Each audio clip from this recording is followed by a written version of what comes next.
नमस्कार, आप देख रहे हैं कशिश न्यूज और आपके साथ मैं हूं दीपक शर्मा। राज्यसभा का चुनाव दोनों खेमों के लिए प्रतिष्ठा का विषय बना है।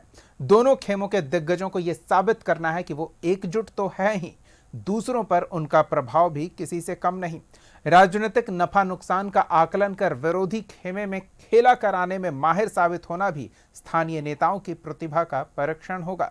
जो भी हो, भविष्य में उनके लिए दल में दमदार प्रभाव छोड़ना चाहते हैं, उनके लिए ये अवसर है। नेतृत्वकारी भूमिका में होने का उनका दावा और दमदार हो जाएगा अगर वो 2-4 विधायकों को उधर से इधर लाने में कामयाब होंगे। वैसे तो लालू तेजस्वी तैयारी में लगे हैं, लेकिन संजय झा, सम्राट चौधरी, ललन सिंह और शाह तक शहमात के खेल में क्या खेला करने वाले हैं, सबकी नजर इस पर टिकी है। कैमरे के सामने सभी 3-5 कर रहे हैं, लेकिन अलग अलग खेमों में खलबली मची है। खेला तो होने वाला है, इतना तय है, क्योंकि बैठकों का दौर जारी है। दावेदारी दिख रही है, पर नेताओं के दावे में निश्चिंतता नजर नहीं आ रही। ऐसे में सवाल तो पूछेंगे कि चल रहा बैठकों का दौर, समीकरण किस ओर? सवाल का जवाब लेंगे। हमारे साथ कुछ मेहमान जुड़े हुए, उनसे आपका परिचय करा दें। बीजेपी की ओर से पार्टी का पक्ष रखने के लिए सागरिका चौधरी जी हैं। आरजेडी की ओर से पार्टी का पक्ष रखने के लिए प्रमोद सिन्हा जी हैं। आप दोनों का बहुत बहुत स्वागत है। सागरिका जी, राज्यसभा चुनाव 5वीं सीट के लिए थोड़ी मशक्कत करनी पड़ रही है, क्या स्थिति है? कितनी प्रबल संभावना आपको दिख रही है? दीपक जी, नमस्कार आपको और हमारे पैनल गेस्ट प्रमोद जी को भी मेरा नमस्कार। एनडीए के जितने भी हमारे विधायक हैं, सभी संगठित और समर्पित हैं। मैं थोड़ा पीछे जाना चाहूँगी। जब विधानसभा का चुनाव हुआ, अभी काउंटिंग भी नहीं हुई थी कि तेजस्वी जी ने सरकार बनाने की बात कर ली। अब खुद को मुख्यमंत्री बना लिया और मंत्रालय भी बांट दिए। तो ऐसे में उनको हसीन सपने देखने की आदत है। वो कार्यकारी राष्ट्रीय अध्यक्ष हैं, लेकिन उनके पार्टी की बैठक में उनके 3 विधायक गायब होते हैं, उनके घटक दल के विधायक गायब होते हैं और 2-3 घटक दल तो बैठक में आए ही नहीं। तो ऐसे में जिनके पास 25 विधायक है, वो पूरे 25 विधायक तो उनकी बैठक में आते नहीं हैं और यहाँ वो जीतने का दावा कर रहे हैं। मुझे तो बहुत हंसी भी आती है कि ये जो भी हमारे महागठबंधन है, महागठबंधन बना महाठगबंधन ही कहा जाए, खुद भी हसीन सपने देखते हैं और अपने घटक दल को भी दिखा रहे हैं। खुद भी हसीन सपने देख रहे हैं और अपने घटक दल को भी हसीन सपना दिखा रहे हैं। प्रमोद जी, सपनों में जीत सुनिश्चित मानी जा रही है क्या, या फिर धरातल पर काम हो रहा है, साथ मिल रहा है, लोगों का संख्या पर्याप्त हो जाएगी? देखिए दीपक जी, जो मानक वोटों की संख्या एक सीट के लिए जो है वो है 41 और 41 का जो गणित है, आपको भी पता है कि वो आसानी से महागठबंधन उस गणित को भी पार करेगा। और हम समझते हैं, हमारे नेता आदरणीय तेजस्वी प्रसाद यादव जी ने भी कहा है कि वो 41 तो एक रेखा है, उससे ऊपर जो है हम लोगों को वोट होगा। और पिछले दिनों आपने देखा था कि महागठबंधन की जो बैठक हुई थी, तो महागठबंधन के तमाम घटक दल जो महागठबंधन में शामिल दल थे, उनकी बैठक हुई थी और उस बैठक में सारे लोग आए थे। उसके अगले दिन आपने देखा था कि एमआईएम के जो प्रदेश अध्यक्ष थे, उनका भी वक्तव्य आया था। उन्होंने स्पष्ट रूप से कहा कि सकारात्मक रूप से सारी चीज़ें और बातें हुई हैं जी। और हमारे नेता ने तो यहाँ तक कहा कि 15 तारीख को उनका जो है इफ्तार दावत का न्योता भी आया है, हम लोग जाएंगे भी, सारी चीज़ें सकारात्मक है, कहीं कोई दिक्कत और परेशानी नहीं है। अब देखिए, दीवा स्वप्न कौन देख रहा है और दीवा स्वप्न कौन किसको दिखला रहा है, ये समझने वाली बात है। सबसे पहली बात है कि भारतीय जनता पार्टी का जो चरित्र रहा है और बार बार उनके घटक दल के लोग जो अपने आप को उपेक्षित महसूस करते हैं। अगर आप लोकसभा चुनाव की बात कर लीजिए तो उपेंद्र कुशवाहा जी को किस प्रकार से इन लोगों ने किनारे किया, और जब मत परिणाम आए थे लोकसभा चुनाव का, तो उसके बाद उनका दर्द, उनकी वेदना जो है मीडिया में भी सामने आई थी कि भारतीय जनता पार्टी ने किस प्रकार का खेल किया। अब देखिए, अभी जीतन राम मांझी जी का लगातार बयान आप चल रहा था कि हमको तो लोकसभा चुनाव के समय ही जो है 1 सीट जो है राज्यसभा का हमको वायदा किए थे, उन्होंने कहा था तो कम से कम हमको मिलना चाहिए।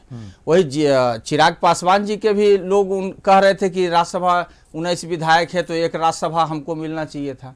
तो तो ये तमाम चीजें हैं। और जो भारतीय जनता पार्टी का जो चरित्र रहा है कि कब किसको किस रूप में कहां पर निगलना है, कहां पर गटकना है, कहां पे उसके कद को छोटा करना है, कब उसके दल को तोड़ना है, ये तो पूरा बिहार और पूरा देश जानता है। उपेंद्र कुशवाहा जी के साथ पहले क्या होते रहा, जब उनको राज्यसभा भेजना था तो छोटा रिचार्ज उनको करके भेजा गया था, तभी आज ये परिस्थितियां आई हैं। और 5वें सीट पर जो है जिस प्रकार से जो चल रही है, तो एक उनको आश्वासन मिला होगा, लेकिन आखिर संख्या लाएंगे तो लाएंगे कहां। अभी देखिए 3 दिनों से लगातार एनडीए की बैठकें चल रही हैं, और आप देखिए कि उनके 5 जो विधायक है उस पर जो है एक एमएलसी को लगाया गया है। तो ये समझने वाली बात है कि ऊपापोह की स्थिति तो किनके भीतर में है, ये महत्वपूर्ण है। और जनता के बीच सारी चीजें हैं, और समान विचारधारा वाले जो दल हैं और जो समान विचारधारा रखते हैं वो तमाम हम लोगों के साथ हैं, महागठबंधन के साथ हैं। और हमारे जो प्रत्याशी हैं उनकी जीत जो है 16 तारीख को सुनिश्चित। चलिए, अपनी ये बात याद रखिए। हम सागरिका जी से समझ लेते हैं। सागरिका जी, विरोधी खेमे में क्या चल रहा है, कहाँ कमी बेसी होगी, इसका तो आपने आकलन कर लिया है, लेकिन अपने घर में क्या स्थिति है, क्या इसका आकलन है? क्या इस बात को लेकर एनडीए खेमा निश्चिंत है, जिस पर प्रमोद जी संदेह व्यक्त कर रहे हैं कि अलग अलग घटक दल के नेता अलग अलग राजनीतिक व्यवस्था को लेकर संतुष्ट नहीं हैं और इसका खामियाजा भुगतना पड़ सकता है चुनाव परिणाम में राज्यसभा के? जी दीपक जी, देखिए हमारे 202 विधायक हैं, और सभी विधायक, इनफैक्ट कि जो हमारे पहली बार चुनाव जीतकर जो विधायक आए हैं वो भी इस चुनाव को लेकर इतने एक्साइटेड हैं, इंटरेस्टेड हैं कि वो प्रक्रिया, जो उनको प्रक्रिया नहीं आ रही थी कि किस तरह से राज्यसभा का चुनाव होता है, उस प्रक्रिया को उन्होंने ट्रेनिंग लिया, सीखा है और पूरी तरह से तैयार है। तो हमारे जो विधायक हैं, हमारे जो विधान पार्षद हैं, पूरी तरह से तैयार हैं, अपनी जिम्मेदारी को निभा रहे हैं। पर आप बताइए ना प्रमोद जी, आपके तो विधायक भी नहीं आ रहे हैं बैठक में, जो आपने एक बैठक की थी उसमें भी नहीं आए हैं। हमारे विधायक तो पूरी जिम्मेदारी, अपनी जिम्मेदारी को निभा रहे हैं, अपनी जिम्मेदारी के साथ तैयार हैं। हाँ। और 16 तारीख को देखिएगा 5 के 5 सीट एनडीए जीत रही है। अपने बलबूते पर 5 सीट निकाल पाए, संख्या गणित इसमें सेट नहीं हो रहा है ना, कुछ संख्या कम है वोटों की, उसे कैसे सुनिश्चित किया जाएगा? और उसके लिए तो एनडीए घटक से बाहर के कुछ विकल्पों पर विचार करना होगा ना। देखिए, विकल्प तो दोनों के साथ है, हमारे पास भी है और विरोधी घटक दल के पास भी है। तो ये तो 16 को तय होगा ना कि किन की जीत हो रही है, और ये जीत तो तय है कि एनडीए हमारी 5 सीट जीत रही है। इसीलिए अब बैठकों का दौर चल रहा है लगातार। कुछ सुनिश्चित कर लिया गया होता तो निश्चिंतता का भाव दिखता, कहीं निश्चिंतता का भाव नहीं दिख रहा। देखिए दीपक जी, ये चुनाव है और मंडे को 16 तारीख को चुनाव होने वाला है। हमारे जितने भी गठबंधन के जितने भी दल हैं, सभी दल अपने अपने विधायक के साथ बैठक भी कर लिए हैं, एकजुट का बैठक भी कल हो गई है। तो हमारे बीच में कोई मतभेद नहीं है, कोई मनभेद नहीं है, कोई कंफ्यूजन नहीं है।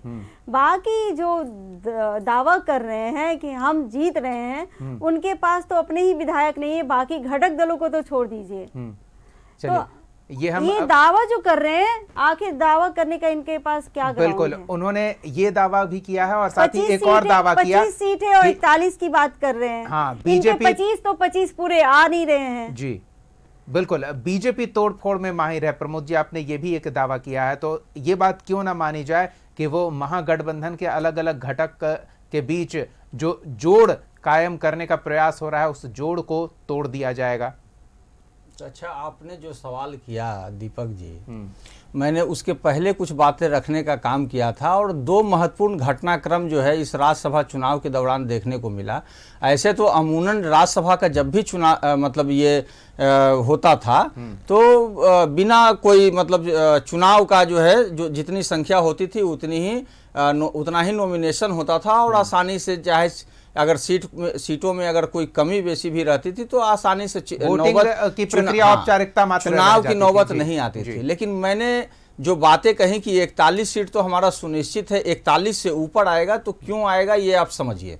देखिए, जो घटनाक्रम 5 तारीख को जो हुआ, अचानक से माननीय मुख्यमंत्री नीतीश कुमार जी का राज्यसभा के लिए पलायन कर दिया गया। जो ये लोग नारा देते थे कि 25 से 30 फिर से नीतीश, लेकिन 25 से 30 और 3 महीना में हो गए नीतीश जी फिनिश। तो ये समझने की बात है। तो जनता दल यूनाइटेड में भी कई ऐसे विधायक हैं जो उस समाजवादी और समता पार्टी के धरा से हैं, तो उनको कहीं ना कहीं तो ये ज्ञात है ना कि भारतीय जनता पार्टी कब अपना चेहरा दिखला दे, ये कोई नहीं जानता है। दूसरी बात, अभी देखिए कुछ दिन पहले जब उपेंद्र कुशवाहा जी अपने बेटे को मंत्री बनवा रहे थे और इनके तमाम विधायक जब नाराज हुए थे, तो उन्होंने क्या कहा था? उन्होंने कहा था कि देखिए, खाते वक्त अगर मक्खियां भिन भिनाती हैं तो उन मक्खियों को बाएं हाथ से जो है हटाते रहिए और दाहिने हाथ से खाते रहिए। तो ये सारे वक्तव्य हैं। तो आज तो समय उपेंद्र कुशवाहा जी के लिए आया है, आज तो समय विधायकों का है, उनके विधायकों का है। तो परिस्थितियां जो है अपने आप को कब बदल ले और कब किस समय किनको मौका मिल जाए, तो ये कोई बड़ी बात नहीं है। और घटक दलों के, इनके जो घटक दलों के संदर्भ में है, तो मैंने तो लोजपा का भी उदाहरण आपको बतलाया कि वो भी राज्यसभा सीट मांग रहे थे। कई सारी चीजें हैं। और जहां तक हमारा जो 41 का बात है, अभी बार बार जो है भारतीय जनता पार्टी की प्रवक्ता बोल रही थी कि इनके तो विधायक जो है इनके बैठक में नहीं पहुंचे, बैठक में नहीं आए। तो ये कैसे ये मूल्यांकन करते हैं कि हमारे विधायक हमारे बैठक में नहीं पहुंचे? ये समझने, हमारे पास तो पर्याप्त संख्या में है और सारे लोग पहुंचे थे।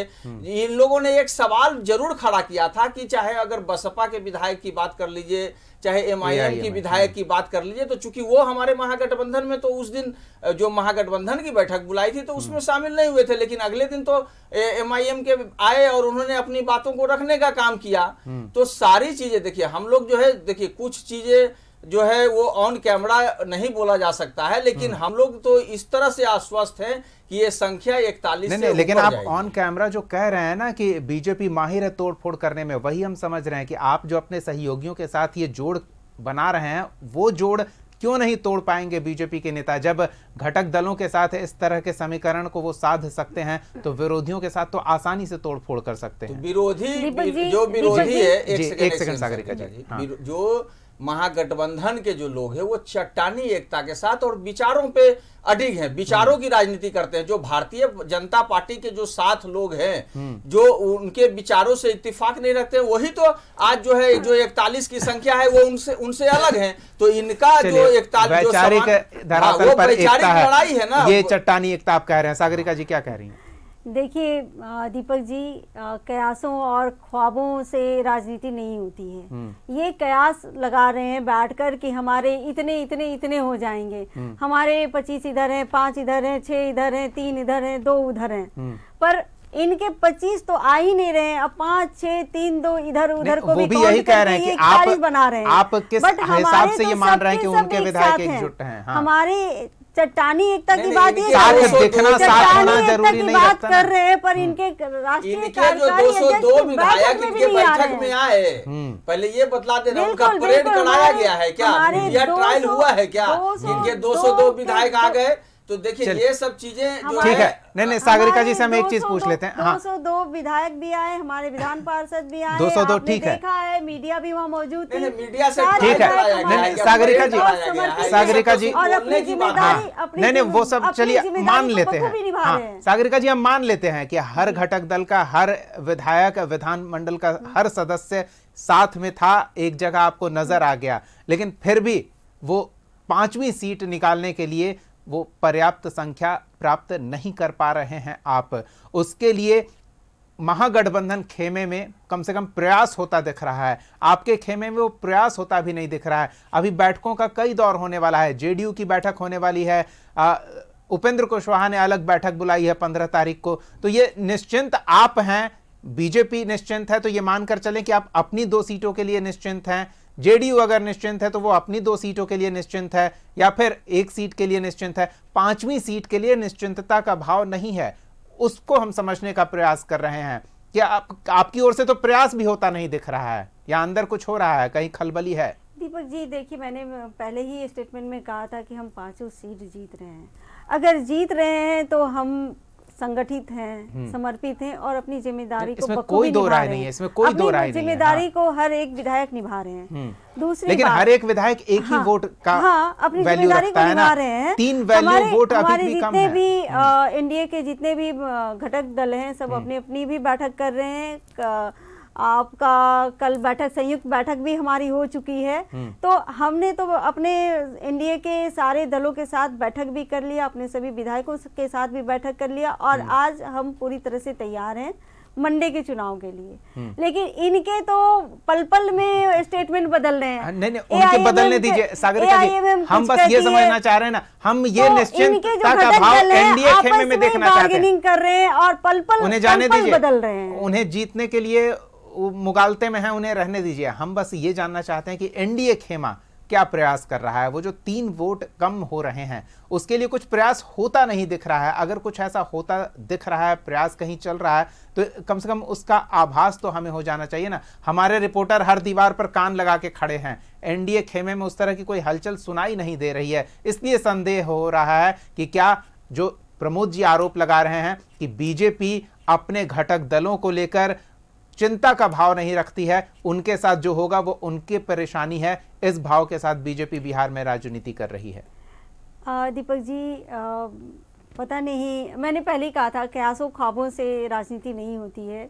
हमारे एनडीए के जो हमारे शीर्ष नेतृत्व हैं वो पूरी तरह से तैयार हैं और जो कुछ पे ये जो दावा कर रहे हैं इनके दाव तो ख्वाबों ख्यालों की है। चलिए सिंपल सा क्वेश्चन है, ख्यालों की है, हॉर्स ट्रेडिंग की गुंजाइश बनी हुई है, देखिए इस बात की भी चर्चा हो रही है। विधायक की इंडिविजुअल वोट होता है और वो वोट जो होता है वो उन्हीं को देते हैं जो जीतता है। लोग कह रहे हैं हॉर्स ट्रेडिंग होगी। और हम लोग सागरिका जी क्या कहेंगे? हम लोग इसके लिए पूरी तरह से श्योर हैं कि वो अपनी जिम्मेदारी को बखूबी निभाएंगे। कैसे श्योर हैं, ये नहीं समझ पा रहे हैं। उनका जो वोट है, हर वोट वो तो कम से कम एक आधार बता रहे हैं कि हम मानसिक तौर पर, वैचारिक तौर पर चट्टानी एकता से जुड़े हुए हैं।